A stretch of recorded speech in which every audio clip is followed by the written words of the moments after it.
Bermula pada tahun 10 Juli 1940 di sebuah kota kecil bernama Castello, di mana pada hari ini adalah gerilya perang Italia Part 2. Seorang pemuda puber bernama Renato yang baru mengenal kenikmatan duniawi mendapat hadiah sepeda baru dari ayahnya. Renato tampak sangat senang dengan mendapatkan sepeda baru itu, karena hanya dengan sepeda baru itu ia kini dapat bergabung dengan geng sepeda pada masanya. Hingga melintaslah tokoh utama kita bernama Malena. Bocil-bocil pun memandangi setiap langkah Malena seolah-olah menggerayangi.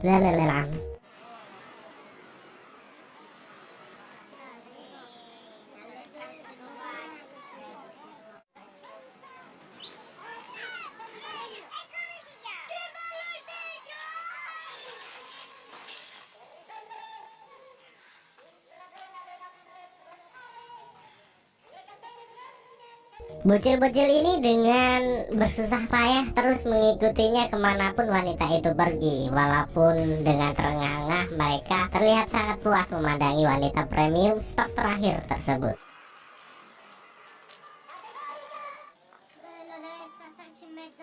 Inilah Malena, wanita tercantik di kota kecil Castello. Setelah kejadian itu, Renato jadi gelisah selalu memikirkan Malena. Ia rela bolos sekolah agar bisa pergi ke halaman rumah Malena untuk melihat momen yang diimpikannya. Bahwa Renato juga mencuri celana ayahnya agar ia terlihat lebih dewasa untuk Malena. Karena di Italia, kalau seorang lelaki masih menggunakan celana pendek itu masih dianggap bocil alias bocah kecil ya. Dan hanya dengan menggunakan celana panjang seorang pria di sana bisa dianggap sudah dewasa. Seperti itu. Ayah Renato yang mengetahui kabar dari tingkah laku anaknya terlihat sangat marah dan memarahi habis-habisan Renato.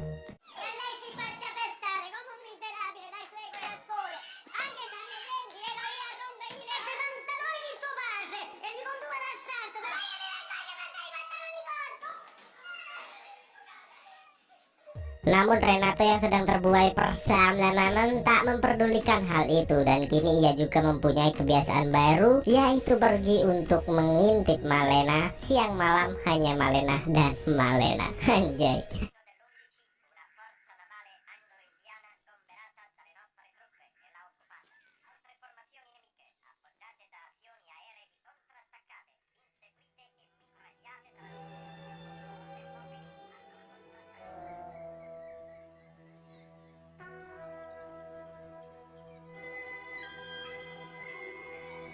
Hingga ada satu momen Renato melihat Malena yang sedang berdansa sembari memeluk sebuah foto. Menurut informasi yang saya dengar, Malena adalah istri dari seorang pria militer. Namun suaminya sedang ditugaskan untuk perang gerilya, dan oleh karena itu ia merasa sangat kesepian, sendirian, dan anyau.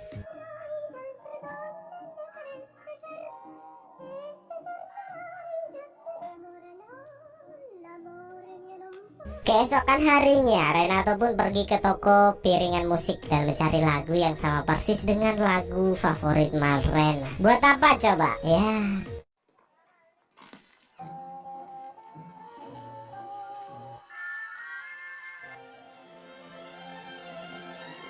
buat bahan pelengkapnya untuk melepas penat, anjay. Dengan memandangi foto-foto majalah Nana dan diiringi lagu tersebut, Renato pun mulai my trip my adventure hingga membuat kasurnya berdenyut dengan kencang.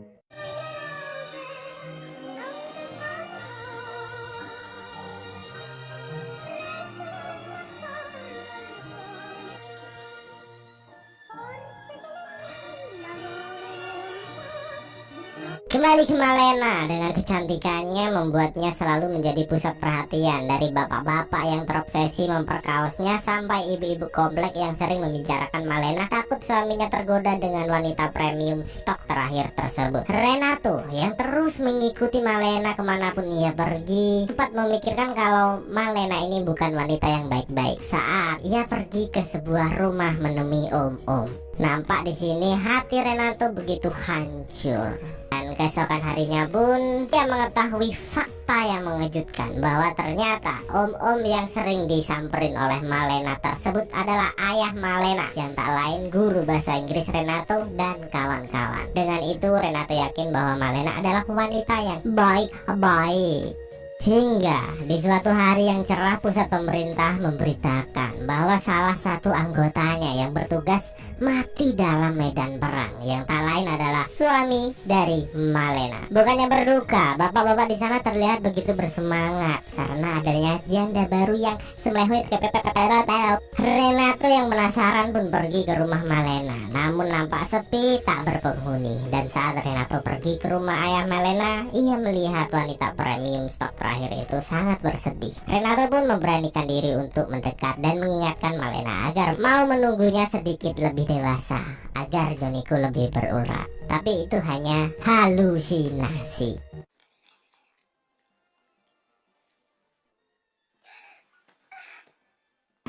Sejak kematian suami Malena, Renato lebih protektif kepada semua orang. Ia tak segan-segan meludahi minuman pria yang sedang membicarakan Malena, bahkan mengencingi tas ibu-ibu komplek yang sedang menggosip pria tentang wanita idamannya tersebut. Tak sampai di sana, Renato juga pergi ke gereja untuk memohon sebuah doa agar Tuhan yang dipercayainya mau menjaga Malena untuk Renato kecil agar tumbuh dewasa dahulu, dan kalau udah dewasa gandan aku yang nunggu, seperti itu.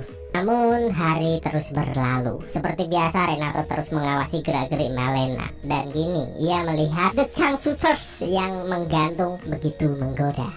Tak menyia-nyiakan kesempatan, Renato pun segera mengambil salah satunya dan bersemangat membawanya pulang untuk dijadiin bahan anu.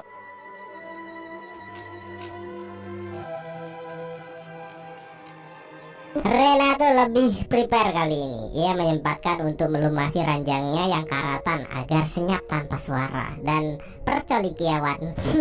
Tak ada yang mengganggu, bangsa. Malam panjang pun berakhir. Terlihat ayah Renato yang hendak membangunkan, dan betapa syoknya pria parubaya tersebut melihat anaknya tidur dengan linjering hitam di kelapanya dan raut wajah yang begitu semerinya. Atas kejadian itu keluarga Renato pagi ini bertengkar hebat. Ibunya sibuk membakar bahan colikiawan itu, sementara sang ayah sibuk menghajar remaja kecil yang baru mengenal dunia dewasa tersebut. Anjay. Tak sampai di sana, ayah Renato juga mengurungnya di kamar dan melarangnya untuk bicara dengan saudari-saudarinya. Ibu Renato terlihat mulai cemas karena anaknya tak mau makan, tak mau minum, tak mau mandi, tak mau apa-apa, isinya cuma begitu. Ya kan? Bersamaan dengan itu ayah Renato melihat semua celana anak lanangnya bolong. Ini kelakuan anakmu, tangannya selalu sibuk di balik celana. Ya kan, itu katanya dibolongin ya kan, sambil ngeliatin Malena itu. Ayah Renato pun memanggil dokter untuk memeriksa keadaan Renato. Setelah beberapa hari tak makan, dan dokter itu mengatakan bahwa Renato sehat walafiat, hanya kurang menghirup udara segar saja, seperti itu. Hasilnya dia tuh kangen sama Malena. Renato yang telah dibebaskan pun terlihat sangat bahagia dan kembali menjalani rutinitasnya. Namun setelah beberapa hari ia kehilangan info, semua nampak berubah. Banyak sekali pejabat-pejabat ladusing yang merebut Malena. Dengan saingan-saingan beratnya itu tentu saja membuat Renato pesimis dan sudahlah kena mental. Hingga pada malam hari pun tiba. Seperti biasa ya, ini seperti ya. Renato dalam film ini kerjanya cuma ngintipin Malena, ya kan. Terlihat seorang aparat yang bertamu ke rumah Malena. Melihat adegan itu membuat Renato sangat cemburu. Hingga saat aparat itu keluar dari rumah Malena, datanglah seorang dokter gigi yang memarahi aparat itu atas kelancangannya bertamu ke rumah Malena. Dan anjirnya lagi, istri dokter gigi itu juga ikut ke sana untuk memarahi suaminya, dan pertempuran pun tak bisa terhindarkan lagi.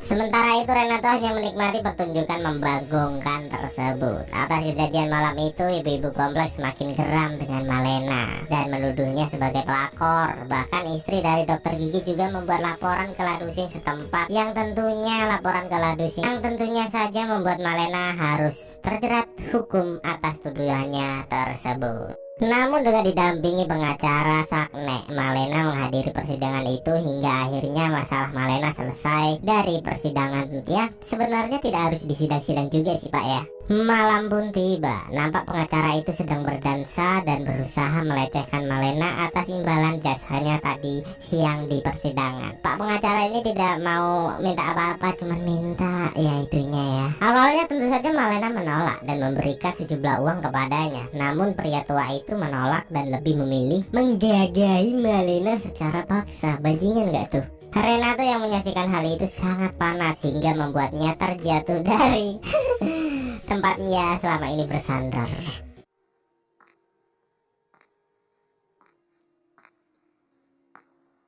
Di pagi yang cerah dengan tangan diperban akibat dari jatuh semalam, Renato pergi ke gereja untuk meluapkan emosinya tersebut. Dan hari terus berlalu, terlihat Renato yang terus mengawasi Malena dari kejauhan. Nampak pengacara itu semakin dekat dengan Malena dan tentu saja hal itu membuat Renato sedikit putus asa.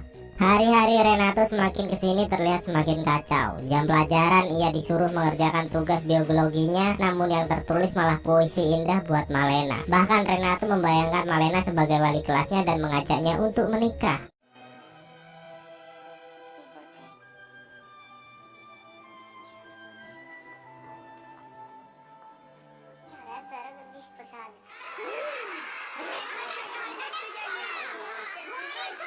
Dengan kejadian itu tentu saja membuat Renato sulit menata hidupnya. Dan singkat cerita terlihat Malena yang pergi ke sebuah tempat menemui seseorang pedagang sayur. Dengan kematian suaminya, ia menjadi terhimpit ekonomi, bahkan untuk makan pun susah saat ini. Dan mau tak mau ia meminta bantuan kepada orang-orang yang tertarik dengan kemolekan tubuhnya tersebut hanya untuk mendapatkan segenggam roti. Hingga tiba-tiba pesawat sekutu kembali menyerang kota Castello ini. Semua warga panik menyelamatkan dirinya masing-masing. Hingga saat penyerangan itu selesai, para warga menemukan ayah Malena telah tewas dalam kejadian mengerikan tersebut.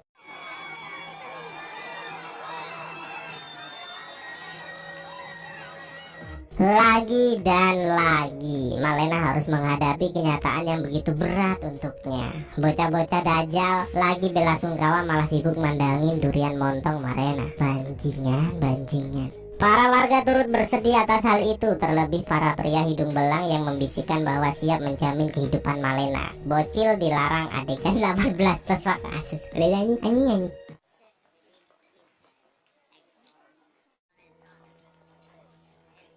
Setelah kejadian-kejadian yang menimpa Malena, kini ia menjadi wanita barbar untuk memenuhi kebutuhan hidupnya. Malena melumuri saus gitar itu, saus gitar gimana nih? Agar lebih nyaring dan siap menyambut tamu, anjir lah tuh. Renato yang melihat hal itu menangis. Wanita yang dikaguminya kini menjadi mbak-mbak open BO hanya untuk mendapatkan segenggam roti saja. Waktu perang lah ya nggak bisa minta, yaudah aku minta bayaran 100 gitu, nggak bisa gitu. Kalau waktu perang ya udah bayarannya makanan dibantu sama serabi lempit, anjay. Bahkan gini Malena juga terang-terangan menawarkan kepuasan sana sini, oke lah ya, sama tentara Jerman atau musuh dari warga Italia tersebut. Saking pengen makannya gitu ya kan, dia sampai menjual diri ke musuh suaminya seperti itu loh. Wadaw gak sih? Sontak hal itu menjadi perbincangan hangat buat warga di sana, dan Renato yang selalu membayangkan Malena pikirannya ngedrop dan jatuh pingsan.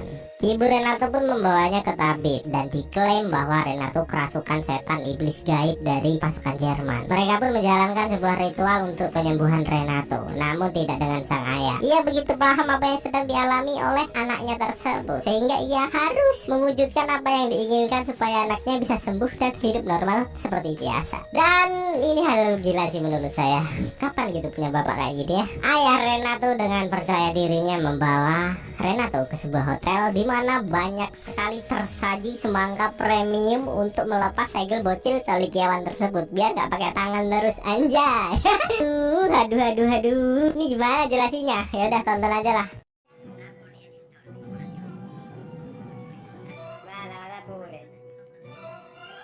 Singkat cerita, perang Georgia telah berakhir. Terlihat para warga bersukacita menyambut kemerdekaan ini, namun tidak dengan Malena. Bisa dikatakan ini hari terburuk untuknya. Ibu-ibu komplek yang sudah geram dengan Malena meluapkan emosinya hari ini. Khusus kaum Hawa, kaum Adam gak boleh ikut campur kali ini.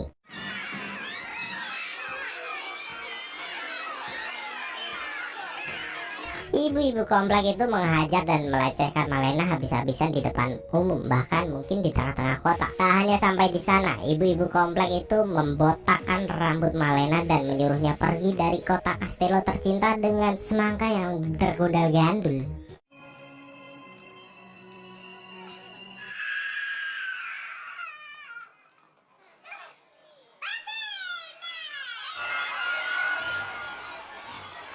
Kepergian Malena tentu saja membuat Renato sangat bersedih. Bahkan Renato juga membuang kaset yang selalu mengiringi percolikiawannya.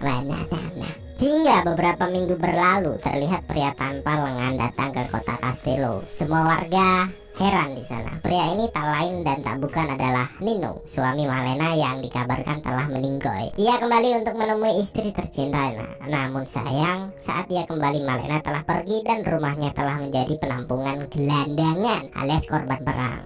Nino pun pergi ke pusat pemerintahan dan menceritakan hal yang menimpanya. Ia kehilangan lengannya dalam pertempuran dan ditahan di India. Ia juga menderita penyakit malaria di sana hingga ia harus bertahan hidup bertahun-tahun di sana. Renato yang terus mengikuti Nino sebenarnya ingin mengatakan hal sesuatu kalau istrinya udah pergi gitu dan gak di sini lagi. Namun ia lagi-lagi gak berani berbicara empat mata tukul arwana. Hanya terdiam dari kejauhan memandangi Nino dengan wajah yang begitu melasnya karena istrinya. Dia itu berjuang tapi istriku kok malah diginiin gitu loh. Aku berjuang demi negara tapi istriku harus kelaparan dan menjual dirinya. Wadaw.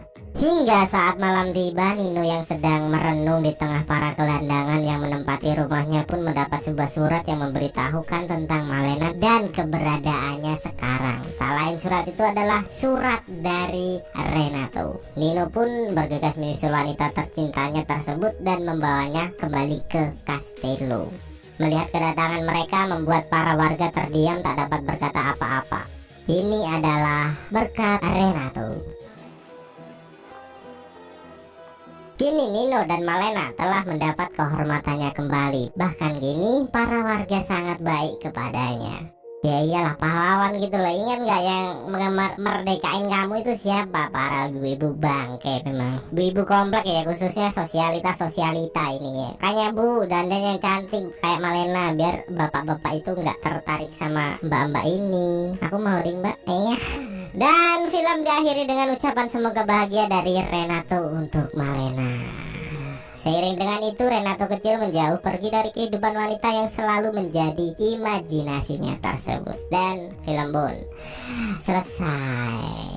Anjir.